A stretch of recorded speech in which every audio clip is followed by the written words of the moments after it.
In today's video, I'm going to teach you how to set Google Calendar tasks versus events. Understanding the basics of events and tasks is crucial for effectively organizing your schedule and making sure you keep track of everything you need to do. Events in Google Calendar are typically structured activities or meetings that have a specific time and duration. These are the elements of your schedule that are not flexible and usually involve other people, whether it's a business meeting, a family gathering, or a doctor's appointment. To get started with creating an event, first open your Google Calendar by navigating to the platform's homepage. Once you're there, you have a couple of options to begin setting your event. You can click on an empty date slot directly on the calendar, which provides a quick means of starting your event setup. Another option is to select the plus create button located in the top left corner of the calendar interface. When you do this, a drop-down menu will appear. From this menu, make sure to select Event to initiate the process of setting up your specific activity.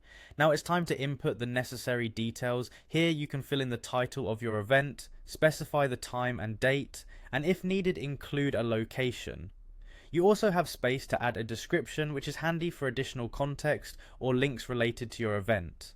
If you're planning an event that involves others, don't forget to invite guests by entering their email addresses. Once you've entered all these details, simply click Save to ensure your event is added to your calendar. On the other side of organization, we have tasks. Tasks represent personal to-dos or goals that need completing, but generally don't have a set time or duration. They're more flexible and are primarily focused on what you need to accomplish. To begin creating a task, return to your Google Calendar. Again, click either on an empty date slot or on the plus create button in the top left corner, just as you did for events.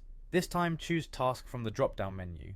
Just like with events, you'll enter the necessary information about your task. Give it a clear title so you know what needs doing. You can add a description to offer more detail if required. There's also an option to include a due date if you want to keep on top of when the task should be finished by. Once all the information is correct and complete, hit Save so the task is added to your calendar. Whether you're planning structured activities or simply keeping track of your personal to-do lists, utilizing both events and tasks within Google Calendar can greatly aid in your personal and professional time management. By following these steps, you can ensure that all your commitments are neatly organized and accessible with just a glance at your calendar.